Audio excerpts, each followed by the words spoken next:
The love of national independence, however, was too strong to be destroyed in this way. The South Americans were the first to rebel against the reactionary measures of the Congress of Vienna, Greece, and Belgium, and Spain, and a large number of other countries of the European continent followed suit, and the 19th century was filled with the rumor of many wars of independence. It will serve no good purpose to say, if only the Congress of Vienna had done such and such a thing instead of taking such and such a course, the history of Europe in the 19th century would have been different.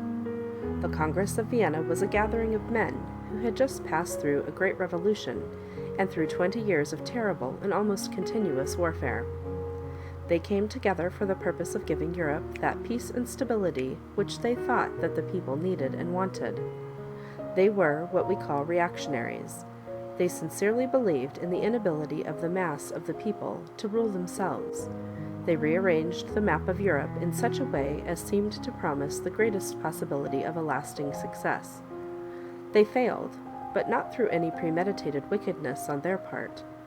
They were, for the greater part, men of the old school, who remembered the happier days of their quiet youth, and ardently wished a return of that blessed period.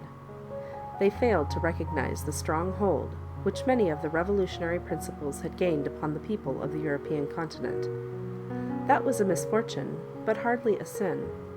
But one of the things which the French Revolution had taught not only Europe, but America as well, was the right of people to their own nationality. Napoleon, who respected nothing and nobody, was utterly ruthless in his dealing with national and patriotic aspirations. But the early revolutionary generals had proclaimed the new doctrine that nationality was not a matter of political frontiers or round skulls and broad noses, but a matter of the heart and soul. While they were teaching the French children the greatness of the French nation, they encouraged Spaniards and Hollanders and Italians to do the same thing. Soon these people, who all shared Rousseau's belief in the superior virtues of original man, began to dig into their past and found, buried beneath the ruins of the feudal system, the bones of the mighty races of which they supposed themselves the feeble descendants. The first half of the 19th century was the era of the great historical discoveries. Everywhere historians were busy publishing medieval charters and early medieval chronicles, and in every country the result was a new pride in the old fatherland. A great deal of this sentiment was based upon the wrong interpretation of historical facts. But in practical politics, it does not matter what is true, but everything depends upon what the people believe to be true. And in most countries, both the kings and their subjects firmly believed in the glory and fame of their ancestors. The Congress of Vienna was not inclined to be sentimental. Their excellencies divided the map of Europe according to the best interests of half a dozen dynasties, and put national aspirations upon the index, or list of forbidden books, together with all other dangerous French doctrines. But history is no respecter of Congress. For some reason or other, it may be an historical law, which thus far has escaped the attention of the scholars, nations seem to be necessary for the orderly development of human society, and the attempt to stem this tide was quite as unsuccessful as the Metternichian effort to prevent people from thinking. Curiously enough, the first trouble began in a very distant part of the world, in South America. The Spanish colonies of that continent had been enjoying a period of relative independence during the many years of the great Napoleonic Wars. They had even remained faithful to their king when he was taken prisoner by the French emperor, and they had refused to recognize Joseph Bonaparte, who had in the year 1808 been made king of Spain by order of his brother. Indeed, the only part of America to get very much upset by the revolution was the island of Haiti, the Hispaniola of Columbus's first trip. Here in the year 1791, the French Convention, in a sudden outburst of love and human brotherhood, had bestowed upon their black brethren all the privileges hitherto enjoyed by their white masters. Just as suddenly, they had repented of this step, but the attempt to undo the original promise led to many years of terrible warfare between General Leclerc, the brother-in-law of Napoleon, and Toussaint Louverture, the Negro chieftain. In the year 1801, Toussaint was asked to visit Leclerc and discuss terms of peace. He received the solemn promise that he would not be molested. He trusted his white adversaries, was put on board a ship, and shortly afterwards died in a French prison. But the Negroes gained their independence all the same and founded a republic. Incidentally, they were of great help to the first great South American patriot in his efforts to deliver his native country from the Spanish yoke. Simón Bolívar, a native of Caracas in Venezuela, was born in the year 1783, had been educated in Spain, had visited Paris, where he had seen the revolutionary government at work, had lived for a while in the United States, and had returned to his native land, where the widespread discontent against Spain, the mother country, was beginning to take a definite form. In the year 1811, Venezuela declared its independence, and Bolívar became one of the revolutionary generals. Within 2 months, the rebels were defeated and Bolívar fled. For the next 5 years, he was the leader of an apparently lost cause. He sacrificed all his wealth, and he would not have been able to begin his final and successful expedition without the support of the President of Haiti. Thereafter, the revolt spread all over South America, and soon it appeared that Spain was not able to suppress the rebellion unaided. She asked for the support of the Holy Alliance. This step greatly worried England. The British shippers had succeeded the Dutch as the common carriers of the world, and they expected to reap heavy profits from a declaration of independence on the part of all South America. They had hopes that the United States of America would interfere, but the Senate had no such plans, and in the House, too, there were many voices which declared that Spain ought to be given a free hand. Just then there was a change of ministers in England. The Whigs went out and the Tories came in. George Canning became Secretary of State. He dropped a hint that England would gladly back up the American government with all the might of her fleet, if said government would declare its disapproval of the plans of the Holy Alliance in regard to the rebellious colonies of the southern continent. President Monroe thereupon, on the 2nd of December of the year 1823, addressed Congress and stated that America would consider any attempt on the part of the Allied powers to extend their system to any portion of this western hemisphere as dangerous to our peace and safety, and gave warning that the American government would consider such action on the part of the Holy Alliance as a manifestation of an unfriendly disposition toward the United States. 4 weeks later, the text of the Monroe Doctrine was printed in the English newspapers, and the members of the Holy Alliance were forced to make their choice. Here you see a picture of the continents of North America and South America surrounded by a barbed wire fence, and posted a sign that says, "Special notice, all guests are welcome, but they must not bring their guns." It's titled The Monroe Doctrine. Metternich hesitated.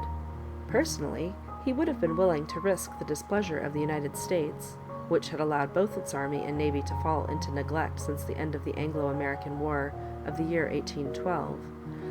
But Canning's threatening attitude and trouble on the continent forced him to be careful. The expedition never took place, and South America and Mexico gained their independence. As for the troubles on the continent of Europe, they were coming fast and furious. The Holy Alliance had sent French troops to Spain to act as guardians of the peace in the year 1820. Austrian troops had been used for a similar purpose in Italy when the Carbonari, the secret society of the charcoal burners, were making propaganda for a united Italy and had caused a rebellion against the unspeakable Ferdinand of Naples. Bad news also came from Russia, where the death of Alexander had been the sign for a revolutionary outbreak in St. Petersburg, a short but bloody upheaval, the so-called Decabrist revolt, because it took place in December, which ended with the hanging of a large number of good patriots who had been disgusted by the reaction of Alexander's last years, and had tried to give Russia a constitutional form of government. But worse was to follow. Metternich had tried to assure himself of the continued support of the European courts by a series of conferences at Aix-la-Chapelle, at Treptow, at Laibach, and finally at Verona. The delegates from the different powers duly traveled to these agreeable watering places, where the Austrian Prime Minister used to spend his summers. They always promised to do their best to suppress revolt, but they were none too certain of their success. The spirit of the people was beginning to be ugly, and especially in France the position of the king was by no means satisfactory.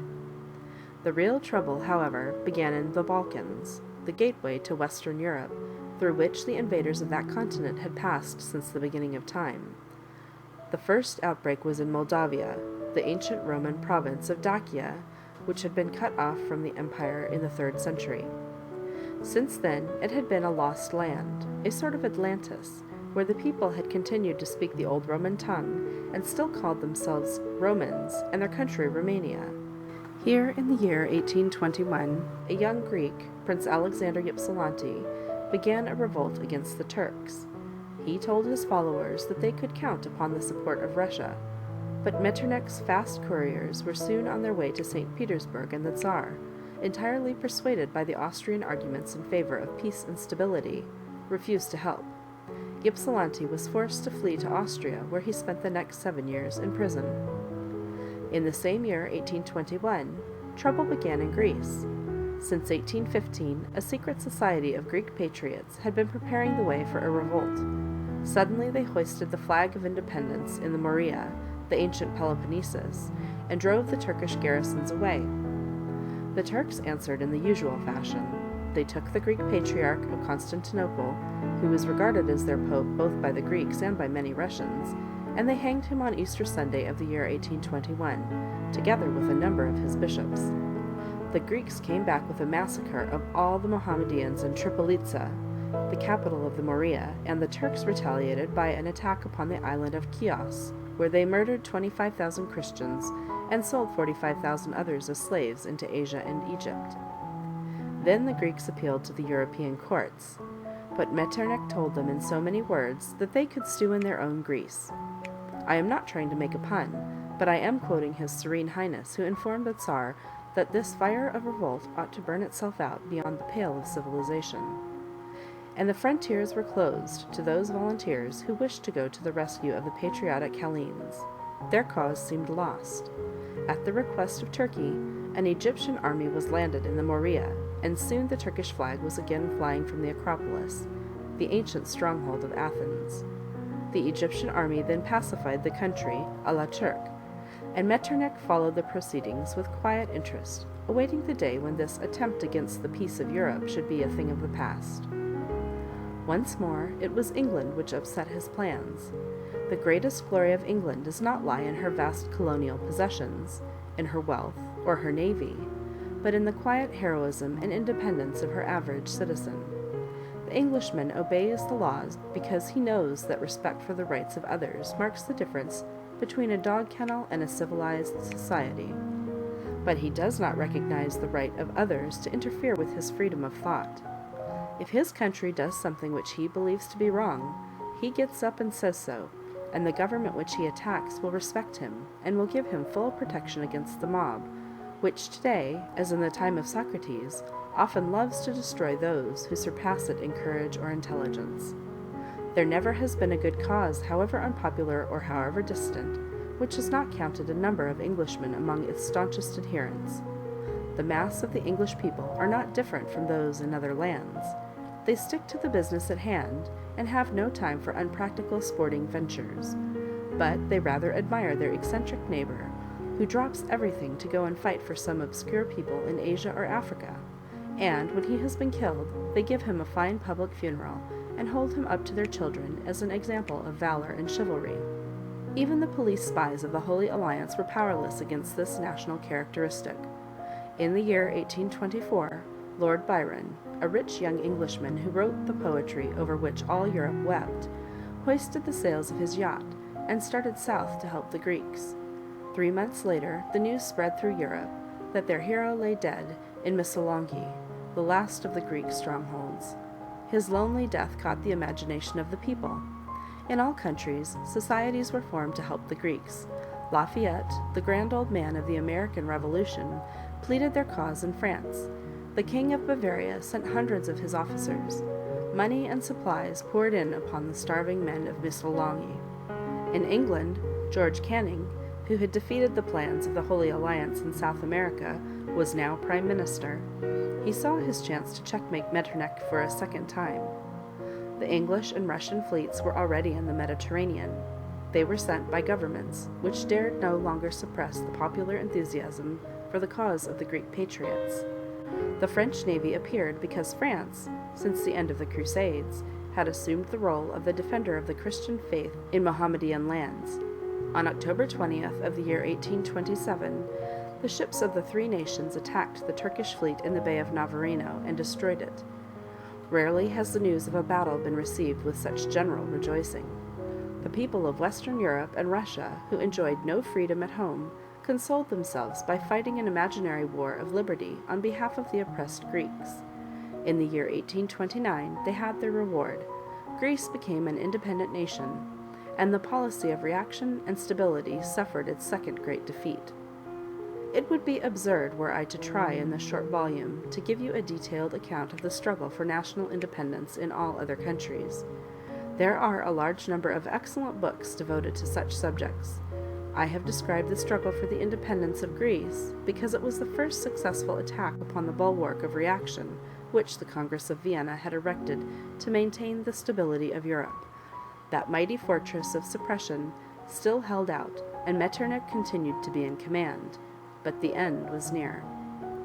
In France, the Bourbons had established an almost unbearable rule of police officials who were trying to undo the work of the French Revolution with an absolute disregard of the regulations and laws of civilized warfare. When Louis XVIII died in the year 1824, the people had enjoyed 9 years of peace, which had proved even more unhappy than the 10 years of war of the empire. Louis was succeeded by his brother, Charles X. Louis had belonged to that famous Bourbon family which, although it never learned anything, never forgot anything. The recollection of that morning in the town of Ham, when news had reached him of the decapitation of his brother, remained a constant warning of what might happen to those kings who did not read the signs of the times aright. Charles, on the other hand, who had managed to run up private debts of 50 million francs before he was 20 years of age, knew nothing, remembered nothing, and firmly intended to learn nothing. As soon as he had succeeded his brother, he established a government by priests, through priests, and for priests. And while the Duke of Wellington, who made this remark, cannot be called a violent liberal, Charles ruled in such a way that he disgusted even that trusted friend of law and order.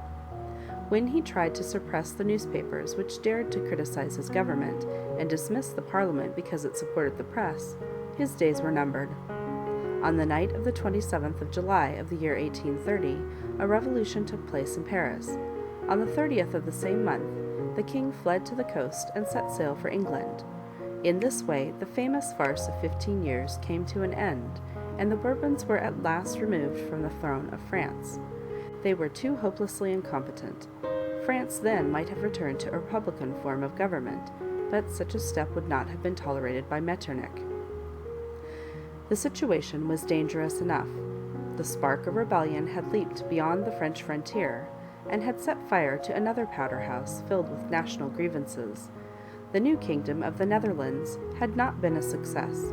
The Belgian and the Dutch people had nothing in common, and their king, William of Orange, the descendant of an uncle of William the Silent, while a hard worker and a good businessman, was too much lacking in tact and pliability to keep the peace among his uncongenial subjects.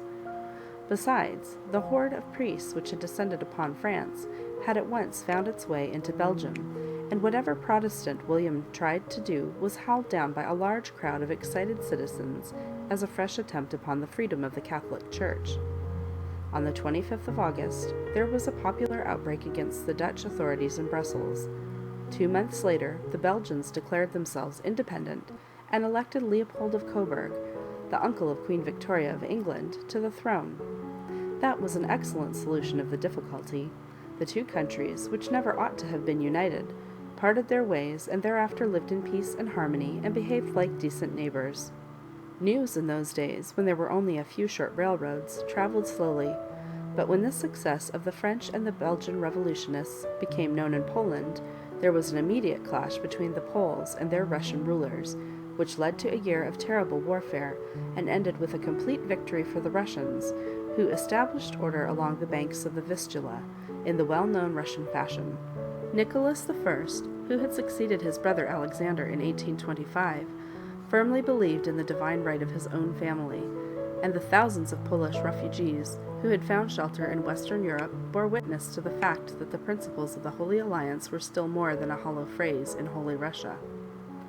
In Italy, too, there was a moment of unrest. Marie-Louise, Duchess of Parma, and wife of the former Emperor Napoleon, whom she had deserted after the defeat of Waterloo, was driven away from her country, and in the Papal State, the exasperated people tried to establish an independent republic.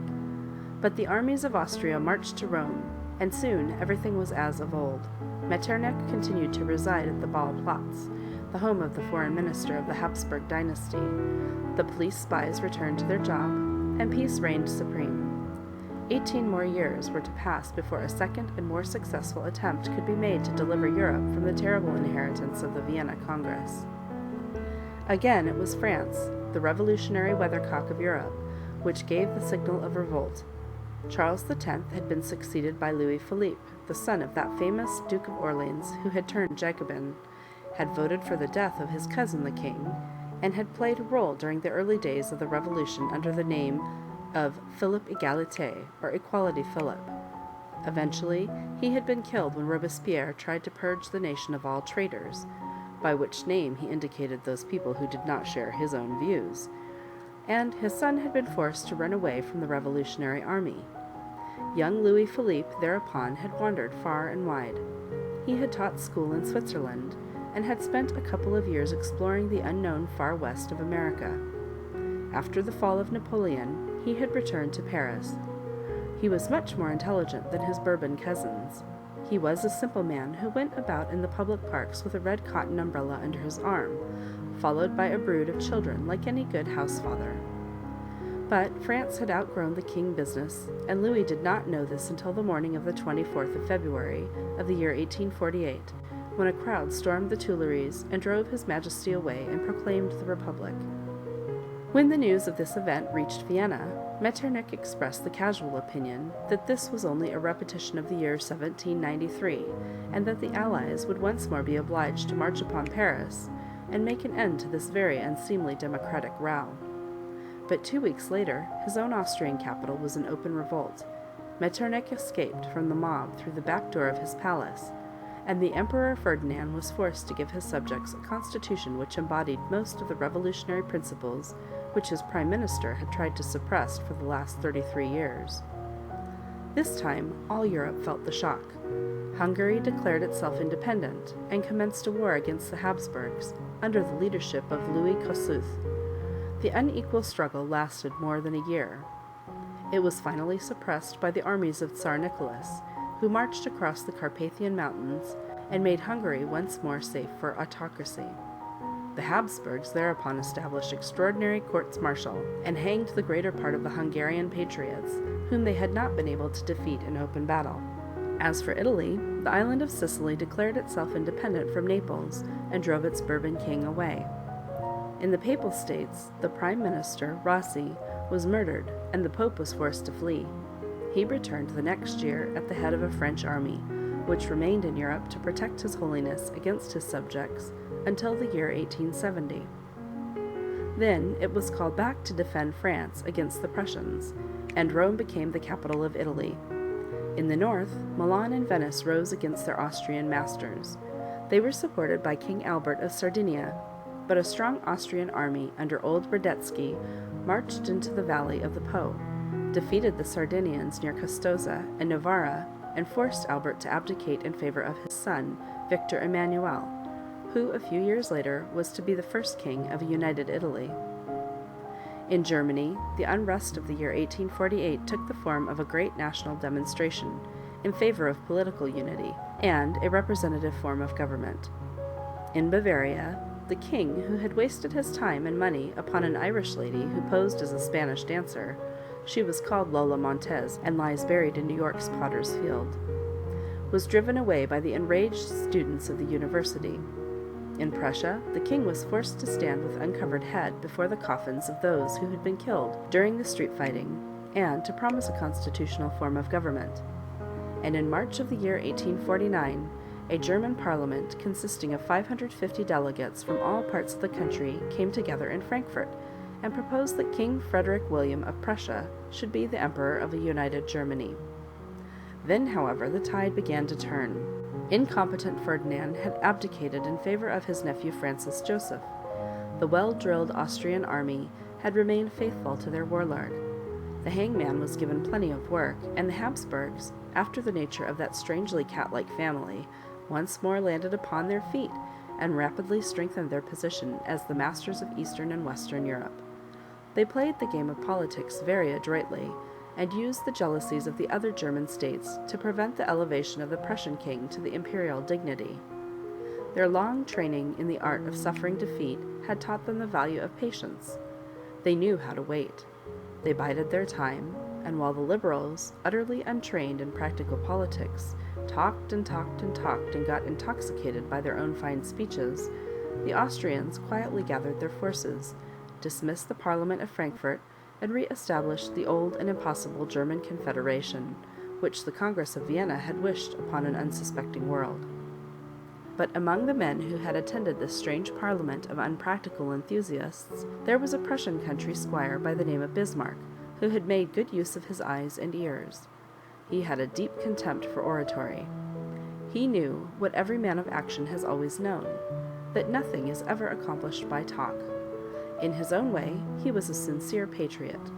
He had been trained in the old school of diplomacy, and he could outlie his opponents just as he could outwalk them and outdrink them and outride them.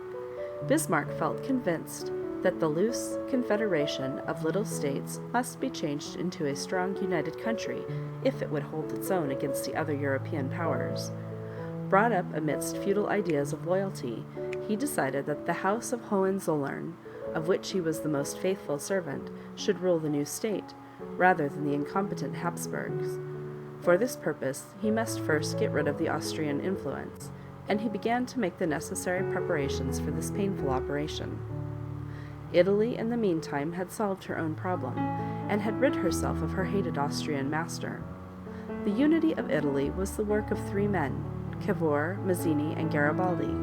Of these three, Cavour, the civil engineer, with the short-sighted eyes and the steel-rimmed glasses, played the part of the careful political pilot.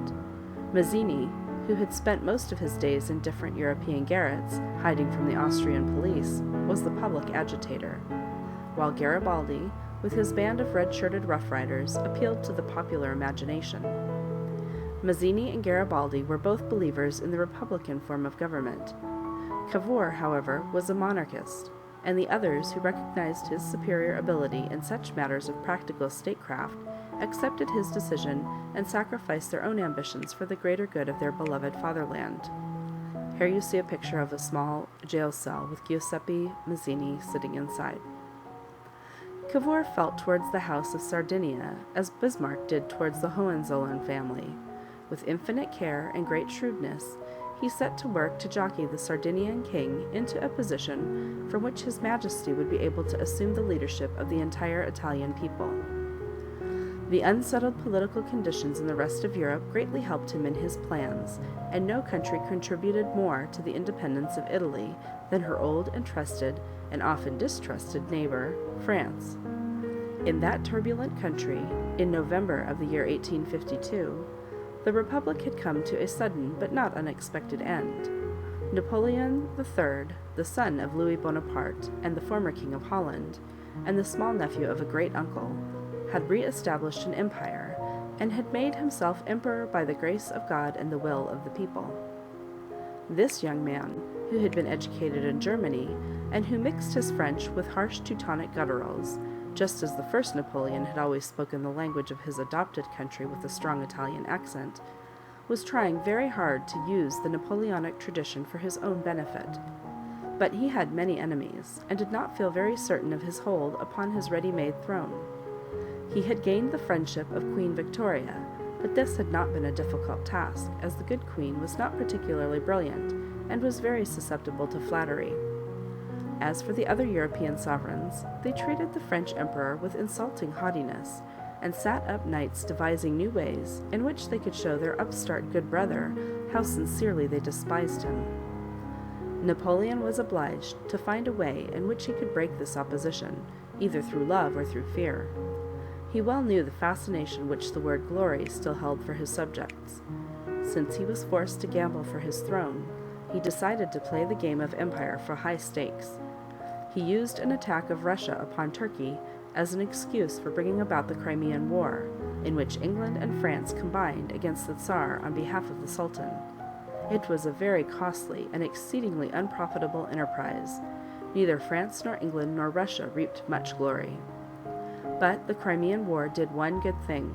It gave Sardinia a chance to volunteer on the winning side, and when peace was declared, it gave Cavour the opportunity to lay claim to the gratitude of both England and France. Having made use of the international situation to get Sardinia recognized as one of the more important powers of Europe, the clever Italian then provoked a war between Sardinia and Austria in June of the year 1859. He assured himself of the support of Napoleon in exchange for the provinces of Savoy and the city of Nice, which was really an Italian town. The Franco-Italian armies defeated the Austrians at Magenta and Solferino, and the former Austrian provinces and duchies were united into a single Italian kingdom. Florence became the capital of this new Italy until the year 1870, when the French recalled their troops from Rome to defend France against the Germans. As soon as they were gone, the Italian troops entered the Eternal City, and the House of Sardinia took up its residence in the old palace of the Quirinal, which an ancient pope had built on the ruins of the baths of the Emperor Constantine. The pope, however, moved across the river Tiber and hid behind the walls of the Vatican, which had been the home of many of his predecessors since their return from the exile of Avignon in the year 1377. He protested loudly against this high-handed theft of his domains, and addressed letters of appeal to those faithful Catholics who were inclined to sympathize with him in his loss. Their number, however, was small, and it had been steadily decreasing. For, once delivered from the cares of state, the Pope was able to devote all his time to questions of a spiritual nature. Standing high above the petty quarrels of the European politicians, the papacy assumed a new dignity, which proved of great benefit to the Church, and made it an international power for social and religious progress, which has shown a much more intelligent appreciation of modern economic problems than most Protestant sects. In this way, the attempt of the Congress of Vienna to settle the Italian question by making the peninsula an Austrian province was at last undone. The German problem, however, remained as yet unsolved. It proved the most difficult of all. The failure of the revolution of the year 1848 had led to the wholesale migration of the more energetic and liberal elements among the German people. These young fellows had moved to the United States of America, to Brazil, to the new colonies in Asia and America. Their work was continued in Germany, but by a different sort of men. In the new Diet, which met at Frankfurt, after the collapse of the German Parliament and the failure of the liberals to establish a united country, the Kingdom of Prussia was represented by that same Otto von Bismarck, from whom we parted a few pages ago. Bismarck by now had managed to gain the complete confidence of the King of Prussia. That was all he asked for. The opinion of the Prussian Parliament, or of the Prussian people, interested him not at all. With his own eyes, he had seen the defeat of the liberals. He knew that he would not be able to get rid of Austria without a war, and he began by strengthening the Prussian army. The Landtag, exasperated at his high-handed methods, refused to give him the necessary credits. Bismarck did not even bother to discuss the matter. He went ahead and increased his army with the help of funds which the Prussian House of Peers and the king placed at his disposal. Then he looked for a national cause which could be used for the purpose of creating a great wave of patriotism among all the German people. In the north of Germany there were the duchies of Schleswig and Holstein, which ever since the Middle Ages had been a source of trouble. Both countries were inhabited by a certain number of Danes and a certain number of Germans, but although they were governed by the King of Denmark, they were not an integral part of the Danish state, and this led to endless difficulties. Heaven forbid that I should revive this forgotten question, which now seems settled by the acts of the recent Congress of Versailles. But the Germans in Holstein were very loud in their abuse of the Danes, and the Danes in Schleswig made great ado of their Danishness, and all Europe was discussing the problem, and German Mannerschors and Turnvereins listened to sentimental speeches about the lost brethren, and the different chancelleries were trying to discover what it was all about, when Prussia mobilized her armies to save the lost provinces. As Austria, the official head of the German Confederation, could not allow Prussia to act alone in such an important matter, the Habsburg troops were mobilized too, and the combined armies of the two great powers crossed the Danish frontiers, and after a very brave resistance on the part of the Danes, occupied the two duchies. The Danes appealed to Europe, but Europe was otherwise engaged, and the poor Danes were left to their fate. Bismarck prepared the scene for the second number upon his imperial program. He used the division of the spoils to pick a quarrel with Austria. The Habsburgs fell into the trap. The new Prussian army, the creation of Bismarck and his faithful generals, invaded Bohemia, and in less than 6 weeks the last of the Austrian troops had been destroyed at Königgrätz and Sadowa, and the road to Vienna lay open. But Bismarck did not want to go too far. He knew that he would need a few friends in Europe. He offered the defeated Habsburgs very decent terms of peace, provided they would resign their chairmanship of the Confederation. He was less merciful to many of the smaller German states who had taken the side of the Austrians and annexed them to Prussia.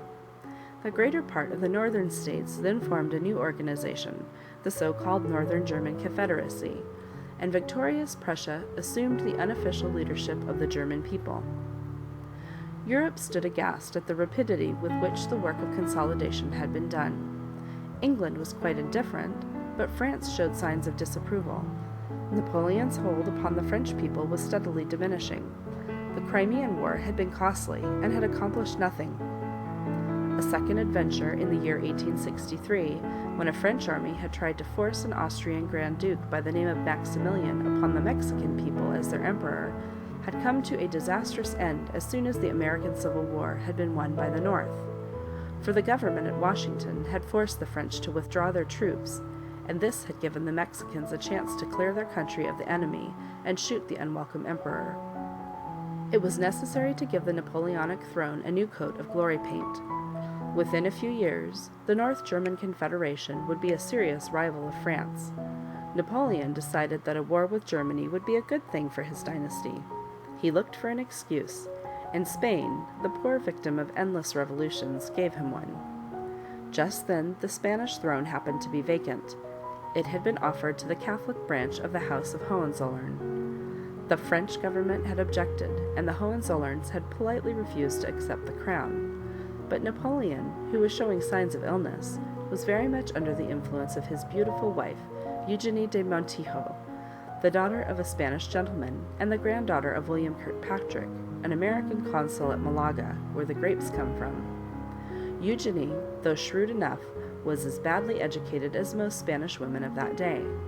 She was at the mercy of her spiritual advisers, and these worthy gentlemen felt no love for the Protestant king of Prussia.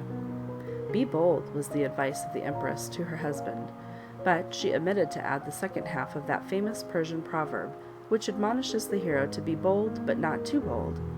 Napoleon, convinced of the strength of his army, addressed himself to the King of Prussia, and insisted that the king give him assurances that he would never permit another candidature of a Hohenzollern prince to the Spanish crown. As the Hohenzollerns had just declined the honor, the demand was superfluous, and Bismarck so informed the French government, but Napoleon was not satisfied. It was the year 1870, and King William was taking the waters at Ems. There one day he was approached by the French minister, who tried to reopen the discussion. The king answered very pleasantly that it was a fine day, and that the Spanish question was now closed, and that nothing more remained to be said upon the subject. As a matter of routine, a report of this interview was telegraphed to Bismarck, who handled all foreign affairs. Bismarck edited the dispatch for the benefit of the Prussian and French press. Many people have called him names for doing this. Bismarck, however, could plead the excuse that the doctoring of official news, since time immemorial, had been one of the privileges of all civilized governments. When the edited telegram was printed, the good people in Berlin felt that their old and venerable king, with his nice white whiskers, had been insulted by an arrogant little Frenchman, and the equally good people of Paris flew into a rage, because their perfectly courteous minister had been shown the door by a royal Prussian flunky. And so they both went to war, and in less than 2 months, Napoleon and the greater part of his army were prisoners of the Germans. The Second Empire had come to an end, and the Third Republic was making ready to defend Paris against the German invaders. Paris held out for 5 long months. 10 days before the surrender of the city, in the nearby Palace of Versailles, built by that same King Louis XIV, who had been such a dangerous enemy to the Germans, the King of Prussia was publicly proclaimed German Emperor, and a loud booming of guns told the hungry Parisians that a new German Empire had taken the place of the old harmless confederation of Teutonic states and statelets. In this rough way, the German question was finally settled. By the end of the year 1871, 56 years after the memorable gathering at Vienna, the work of the Congress had been entirely undone. Metternich and Alexander and Talleyrand had tried to give the people of Europe a lasting peace. The methods they had employed had caused endless wars and revolutions, and the feeling of a common brotherhood of the 18th century was followed by an era of exaggerated nationalism which has not yet come to an end.